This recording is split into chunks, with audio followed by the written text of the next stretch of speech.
در سال 77 در یک رستوران بینراهی بین چالوس و مرزن‌آباد از این نوع گوشت خاص استفاده می‌شد.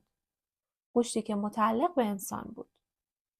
خب برای شرح دادن ماجرا برمیگردیم به پاییز سال 76.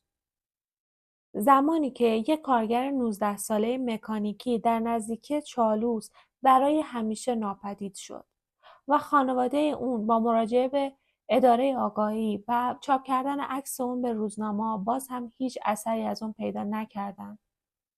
که هرچند خیلی ها احتمال میدادن که اون خودش خونه رو با اختیار خودش ترک کرده باشه و هیچکس فکر یک اتفاق هولناک رو نمی‌کرد.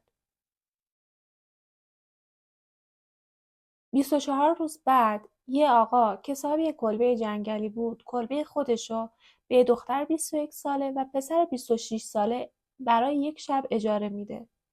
فردای اون شب وقتی به کلبه میره تا کلبه رو تحویل بگیره میبینه که ماشین اون 2 نفر جلوی در هست اما از خودشون هیچ خبری نیست. انگار آب شدن رفتن توی زمین. صاحب کلبه به اداره آگاهی میره و این مورد مفقودی رو هم گزارش میده. اداره آگاهی بررسی‌های خودش رو شروع میکنه و همچنین با خانواده اونها تماس میگیره و اونها نیز به چالوس میان. اما با جستجوها به هیچ نتیجه‌ای نمیرسن. 2 مفقودی اونم در یه بازه زمانی و در یه مکان مشخص خیلی مشکوکه. پلیس هم میدونست که داستانی پشت این مفقودی‌ها هست. با این وجود چون هیچ نقطه اشتراکی بین مفقودی‌ها نبود و مفقودی‌ها هیچ ارتباطی با همدیگه نداشتن، ذهن پلیس نمیتونست به سمت خاصی سوق پیدا کنه. اما باز هم پلیس کماکان اون منطقه رو زیر نظر داشت.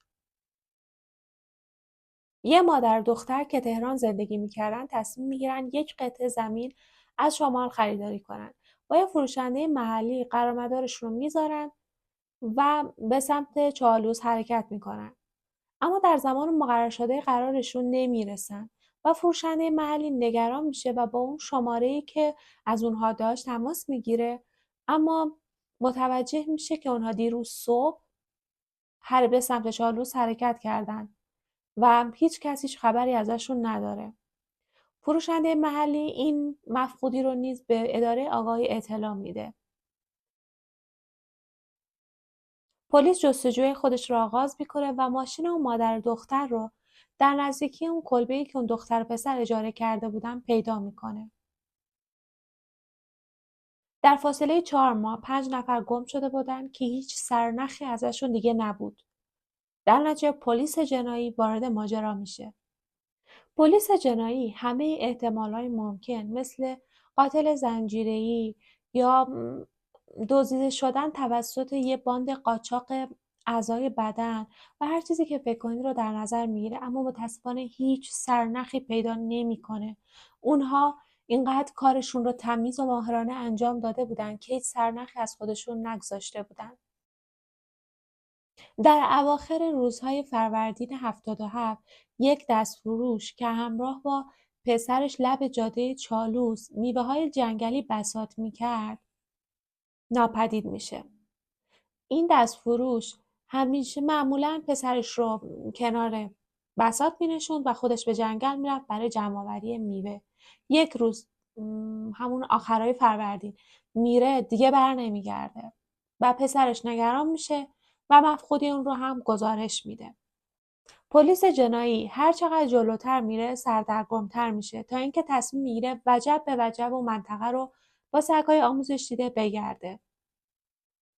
4 گروه جستجو تشکیل میشه همراه با سگ‌های آموزش دیده‌ای که از قبل وسایل باقی مونده از افراد مفقود رو به اونها نشون داده بودن و با بوی افراد سگ‌ها آشنا بودن به سمت محدوده مشخص حرکت میکنن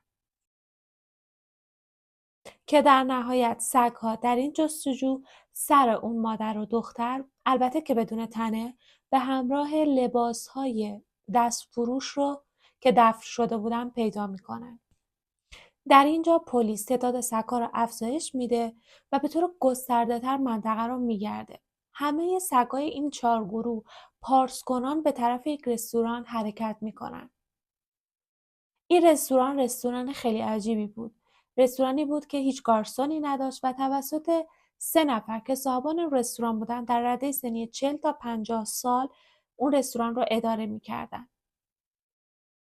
و پلیس فکر می‌کرد شاید در این یخچال گوشت‌هایی که حلال نیستن یا فاسد شدن نگهداری میشه. در نتیجه در رستوران رو پلم میکنه و اون 4 مرد رو بازداشت موقت انجام میده و گوشت‌ها رو به آزمایشگاه میرسونه. اما نتیجه آزمایش گوشت‌ها خیلی وحشتناکتر از اون چی بود که پلیسا فکر می‌کردن. نتیجه آزمایش گوشت‌ها نشون میداد که اون گوشت‌ها متعلق به انسانن.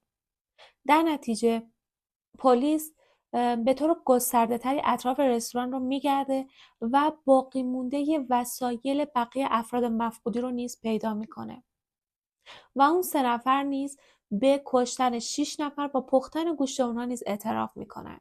خیلی زود دادگاه اونها برگزار میشه، البته پشت درهای بسته، و اونها محکوم میشن به اعدام، پرداخت دیه و همچنین شلاق. این 3 مرد مورد بازجویی قرار گرفتن و کاملا ریلکس ادعای بی‌اطلاعی کردن از این موضوع. در نهایت پلیس با گرفتن حکم همراه با سگ‌ها وارد رستوران شد.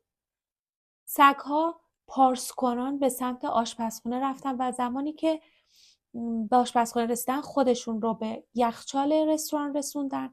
یخچال رستوران مکانی بود که گوشت‌ها در اون نگهداری میشد و با شدت پارس میکردن.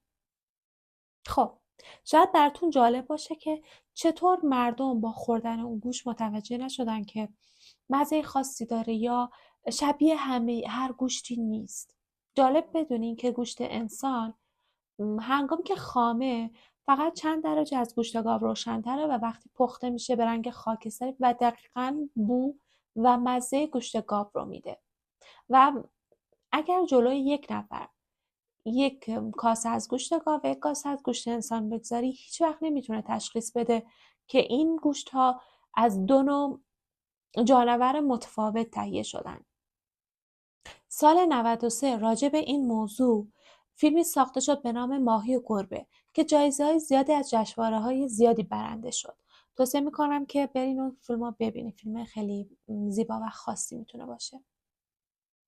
به پایان ویدیو امروز رسیدیم. تا ویدیو بعدی به امید دیدار.